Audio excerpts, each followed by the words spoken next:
mga kalingap, welcome back to my YouTube channel. Magandang araw po sa lahat sa amanda ko kayo ng mundo naruroon ngayon. At ito nga guys no, panibagong reaction tayo mga kalingap dito kay Kalingap Edo. At dito nga guys no, may nilinaw na po ito, tinapos na po ni Kalingap Edo yung mga issue po about sa nangyari po sa kanyang mga beneficiary. At alam niyo naman po yan mga kalingap na talagang patok na patok yan yung mga nakaraang linggo po dito sa mga nangyari po sa mga beneficiary ni Kalingap Edo. At dito nga guys no, talagang nagsalita na rin po si Kalingap Edo at yung kanyang beneficiary na ito po sa video na ito ay may mga sinabi po sila. At syempre nakuha po natin itong video na ito kay Kalingap Edo. So bago natin simulan yan, syempre magsha-shoutout muna tayo sa ating founder Kuya Bal Santos Matubang, Ate Edna Vlogs at Kalingap Rap, at sa lahat po ng mga nasa landing pad, ambassador, deputy at mga Kalingap scouters. Mega love shoutout po sa inyong lahat. Sa lahat po ng reactors sa Karipa, ayan, shoutout po sa lahat. At syempre sa mga sponsor na walang sawang sumusuporta po sa buong team Kalingap at sa mga masisipag na charity vlogger at sa mga Kalingap Angels, shoutout po sa inyong lahat. Ganon din po sa mga OFW, yung mga nandyan po sa Pilipinas na walang sawa po sumusuporta sa aking maliit na YouTube channel at sa buong team Kalingap, shoutout po sa inyong lahat. At ito nga guys, no, bago natin simulan itong ating reaction, panoorin at pakinggan muna natin itong nakuha ko pong clip video po dito kay Kalingap Edo. Ayan, sabay-sabay po natin panoorin mga Kalingap. Po kayo, Nay? Ayos lang po. Ayos lang. Ayan. Ito naisip ko, ano po, bigla, ano to, surprise na, ano, medyo, ano po to, sensitive ng konti, ano po. Ito po yung, ano, sa nangyari nung nakaraan po. Ano po? Tungkol po din siyempre sa, kinasangkutan din ng anak ko po. At alam niyo naman siguro po yun. Ano po? Ayan. Ano naman po, gusto ko siyempre mas maintindihan sila Jenny din naman po na sa mga nangyari. Gusto ko siyempre beneficiary ko siya, mas gusto ko at mismo makaaral ng mga nangyari. Nakaraan po, nabalita ko na sila para medyo may hindi ginawang maganda dun sa ano po. Ano po? Hindi, napanood ko po. Opo, napanood ko. So ano pong reaction nung nalaman niyo po yun? Si Jeneline, ako naman po, tiwala naman po ako sa kanila, no? Si Jeneline isa naman sa pinapangabait na tinutulungan ko. Responsable naman siya kasi siyempre, minsan may mga time talaga na hindi natin maiwas sa buhay natin, magkamali tayo. Ayan. Ano pong reaction nyo nakita niyo po yun? Mga bagay na yun? Pinagsabihan ko po siya na huwag dapat gano'n. Huwag nang ulitin. Ano po yun? Yan, siyempre, Jeneline, sana ay mas maging mas maging maingat sa ating mga gawain. Alam ko minsan, siyempre, hindi natin maiwasan yung magawa tayo ng mga bagay na medyo hindi kasama ng mga manonood sa ating mga, kahit sabihin natin normal na yun sa ngayon, sa mga kabataan ngayon, sana ay mas maging magandang input tayo muna. Hanggat, yan lang, kahit makatapos lang tayo hanggang, kasi siyempre, hindi pa naman natin kaya magpandar sa sarili natin sa mga gastusin, maging muna tayo, behave muna tayo. Yan. Hindi naman ako dito, no? Ayoko siyempre, ako dito kakampi niyo ako sa lahat. Gusto ko rin talaga mas malaman sa panig ng sa loob. Ikaw, Jeneline, anong gusto mong sabihin? Pasensya po sa mga manonood po na nagkamali po ako. Humingi po ako ng sorry sa mga sumusuporta po sa akin, sa amin po, sa YouTube channel po ni Kuya. Na di na po yung mauulit na ano na po yun. Yun na po ang unat huli po. Yan po, pasensya po yan po sa mga sponsor po. Kay Tita Rexy, kay Kuya Lito po. Ayun po, sorry po. So, mas maiging na rin talaga, mas maklear natin. So, normal lang po talaga magkamali sa isang tao. So, huwag po natin pag-init masyado yung iba, po. Yan. So, ngayon ko lang po kasi para maklear yung yung kaisipan ng iba, para hindi na saka para yung sa mga sponsors ay hindi rin para makapag-hingir ng paumanhin. Yan, hindi mo po tayo perfecto kahit siyempre ako may nagagawa ng mali. So, yan. Yun po, ang clear tayo. Iano na natin to. Balik tayo sa yun, tapos na yun.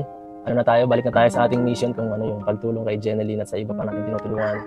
At okay na rin yung magkamali minsan para mas matututo tayo sa ating mga matuto tayo. Ang mahalaga pag nagkamali, matuto sa at hindi na ulitin. Proceed tayo sa ating goal. Yun ay tulungan siya at makapagtapos. Yan, syempre pasensya po sa lahat ng mga na-disappoint. Sana mabigyan nyo pa sila ng chance, lalo na po sa mga tumutulong sa kanilang sponsors. Pasensya na po kayo. Yan. Ganoon na rin po dun sa iba natin tinutulungan. So ayun mga kalingap, sa hindi pa po naka-subscribe kay Kalingap Edo, ayan, pakipuntahan nyo po ang kanyang YouTube channel.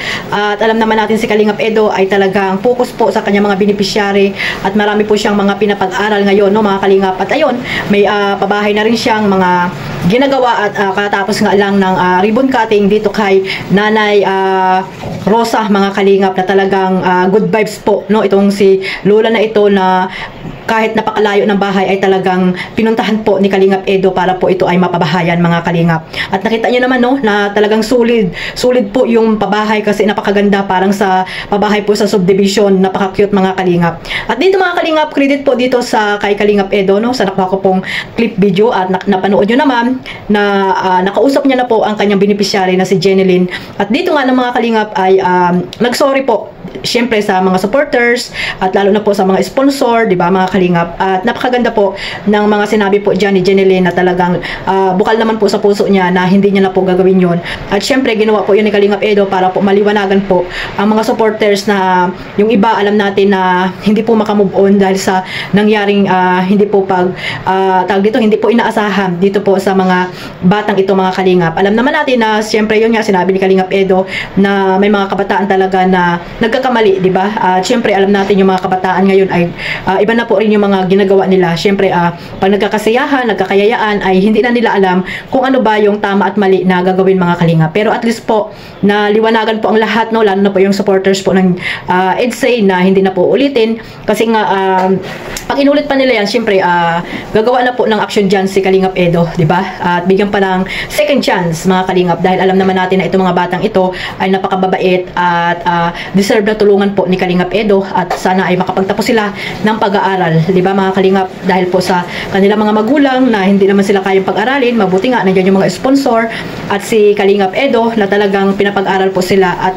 natutulungan sila kahit papaano para po sila ay makapagtapos ng pag-aaral, no mga kalingap. At ayan, mga kalingap, nasabi din po ng kanyang nanay na pasensya at nagsorry din sa mga sponsor at nagpasalamat syempre sa mga taong laging naandyan para po matulungan po ang kanilang pamilya, lalo na po si Jeneline na nag-aaral po ngayon, mga kalingap.